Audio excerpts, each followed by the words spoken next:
What's up, guys? Derry HD here. Usually I say it's a good day. Not today. It's an okay day. It's nothing too special. And I had a couple things go wrong, but we'll get to that later. What you're watching here is the first of my series, Tour Through the Armory. Generally, what we're going to be doing is we're going to be bringing you gameplay, one gun at a time, trying to work through all the guns in Black Ops. We're not just talking guns on this one. We're talking weapons in general. So we're going to be looking at, RPGs. We're going to be looking at ballistic knives. We're going to be looking at tomahawks. We're going to generally be looking at videos and everything. And what I'm always looking for is I'm always looking for feedback. I don't want to be the one that always picks the next gun. So I'd love to, hear what you guys want to see. If you guys having trouble with the gun and you want to get a little bit of feedback or a little bit of direction and such like that about what you can do with this gun to make it a lot better for you and help you succeed in it, that's what I'm here for. And I would love to hear from you guys to get that information. But back to what I was saying about not necessarily having a good day today. Generally, I'm going to talk. Apparently, I can't talk today. But what I'm going to do is I'm going to tell you a little bit why my day kind of sucked. So, Jelly woke up this morning to a little bit of a disturbing phone call. I drive a Nissan 350, and the neighbor called today, and they were like, "You might want to check out your car. We think it got vandalized." So, I go outside, and I'm like, "Oh man, what the hell?" Something happened pretty bad there. Let me tell you. Walked out and saw my passenger side window. Looks like a crowbar had its way with the window. Kind of sucks. Just bought that car actually 2 months ago, so it's my new baby. It's my new baby. I'm usually cool about there's little kids that screw around.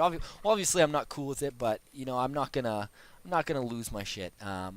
But the worst part about anything that happens like that is when you know who did it, but there's not a damn thing that you can do about it. And in this case, that's what happened. My girlfriend, yeah, my girlfriend. I do have a girlfriend. Love her to death. She has this ex-boyfriend, and keep in mind, my girlfriend and I have been together for 2 years, so it's kind of crazy that this shit would happen. But girlfriend's ex-boyfriend, he likes to mess up my shit, for lack of better words. So what happened was about 6 months ago, I was driving my old car and woke up morning, and what a surprise! He had smashed the window on that one. This guy's recently left envelopes of glass in my what is it called, in my mailbox. He's hit my trunk with a crowbar. He's broke my windows. He's just a pain in the ass. And you would think after 2 years of me and my girlfriend together, he would be past it, but apparently he's nuts. It is what it is. But let me. Wow, that was a fail knife and some fail shooting on his part. All sorts of fail there. But what I'm gonna ask you guys is, what's the time that you guys think? There's a couple rules, but what's the time you guys think that it should take for someone to get over another person? My little rule of thumb, I got two different ones here. First one is, how long do you have to mope around and be like, I hate my life and stuff like that. You know what? Obviously, you don't hate your life, but you get in that kind of mood. But the first one I'm going to talk about right there is my first rule is time to mope around. If you are with the person for 6 months, that entitles you to 1 week. A year, that entitles you to 2 weeks, and so forth, right? They were there together for, I believe, 2 years. So after a month of us being together, he should have just kind of pieced out, right? Apparently he didn't. I know I sound like I'm kind of complaining a lot like that, and I don't mean to sound like I'm complaining, just trying to get some opinions. But what's your guys' rule?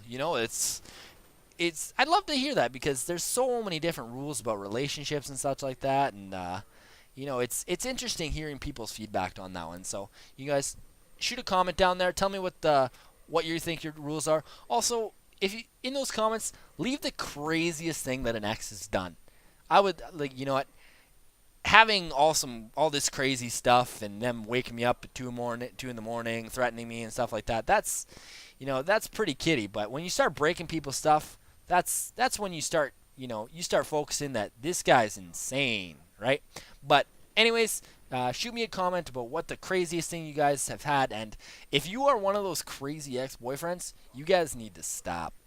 because let me tell you right now, there's no reason to do it, and you just kind of make yourself look like an asshole. You're never gonna win her back like that. So I would say just don't do that, right? Um, Generally, I'm done with that topic now. I don't want to bore you guys with the personal life on that one, but next thing I'm going to talk about is this series. Generally, what this series is I'm going to be playing through several different guns here, trying out different attachments, such like that. I'll generally post up one of the best gameplays that I have with the gun. This not only is a little bit helpful to me because it gives me a lot of insight into guns, but also what I'm gonna do is I'm gonna try to help you guys out with these guns because I'm gonna be playing with everyone. I'm gonna find out, which attachments work the best and such like that, and which ones are gonna be working for you as well. So playing with the MP5K here, I'll tell you my setup. I'm running a red dot sight and a rapid fire on it. Rapid fire on this one is unreal. Generally, they don't have stopping power in this game, so you guys want to try to maximize your damage. Unless you're running a big round that's gonna hit real hard. An SMG with rapid fire is pretty unreal. You're going to be pumping out twice the amount of damage with that gun, assuming you can hit. I find that rapid fire does kind of affect the recoil quite a bit, but if you can control it, it's definitely worth it.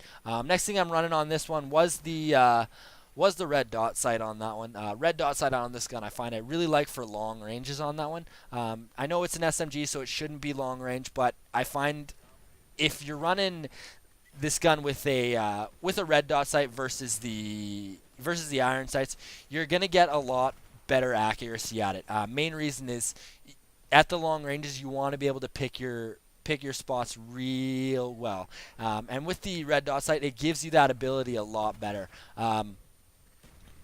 One thing I did try with this one that I also did like was the silencer. It's like a little pea shooter when you do it. You don't really have the what's it called, the recoil that you would get without it, so that does help. Generally, next one is supposed to be the M16. If you guys want to see something different, I can absolutely record something. Let me know.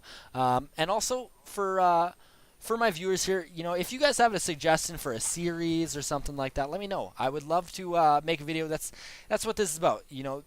This doing this on YouTube, making commentaries, such like that. It's fun. It's entertaining. It gives me something to do, and you know what? If I'm making stuff that people are going to watch, that's what I like to see. So when you guys have suggestions about, what you want to see, absolutely leave a comment, send me a message on YouTube, give me something that, I can try to work on for you guys so that you guys will be happy with my videos, I'll be happy with my videos, and such like that. Because at the end, it's a little bit of the passion. There's a guy sitting right there. I don't know how I missed him. He's pretty blended into the wall, but even still, usually I can hit someone like that. But yeah, back to what I was saying about doing this for the viewers. I'd love to hear what you guys have to say. If you guys have any suggestions about my commentaries as it is right now, feel free to drop them.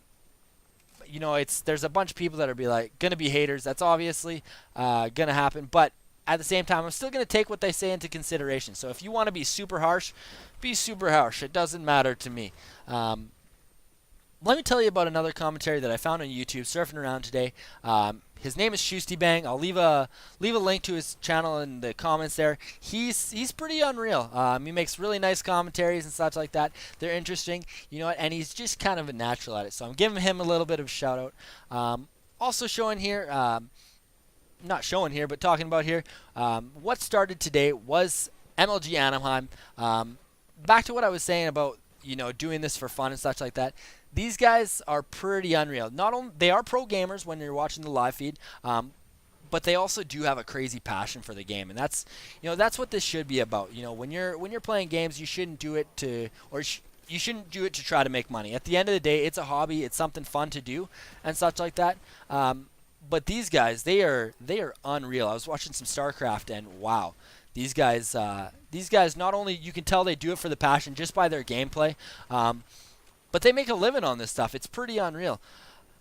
Next thing I'm going to be talking about here is MLG Anaheim again, and MLG in general. A lot of people have this idea that it's it's only pro gamers, and no one else can do it. But that's not true. They have a lot of open lobbies for people just like you and me, so anyone can do it. Anyways, that's the end. I went pretty good, 42-6. Like, comment, subscribe, all that kind of stuff. Have a good one.